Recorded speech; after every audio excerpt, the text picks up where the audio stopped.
अभी कहाँ जा रहे हैं माता जी? मैं ये काम जा रहा हूँ। हापो की ढानी? हापो की ढानी। अच्छा अच्छा अच्छा, रास्ता है क्या इधर से?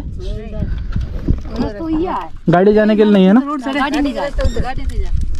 फिर ऐसे जाना पड़ेगा। रास्ता सीधा जाए भाई, मतलब काम से। हाँ हाँ हाँ, गाड़ी क्यों जा बाड़े? कोटा में ये रास्ता है, ये आओ। वो रास्ता है, तो टायर पत्थर है कोटा पे बाड़े। वो दिनेश की माता कौन सी है? दिनेश, हाँ दिनेश की डाडी है।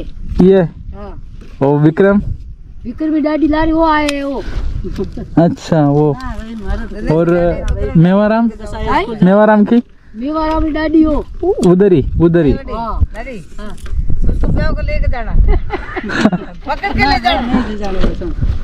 लेके जाऊंगा लेके। बाड़मेर ले जाओ, लेके जाओ। बाड़मेर मार्केट घुमाई पासा लाऊं।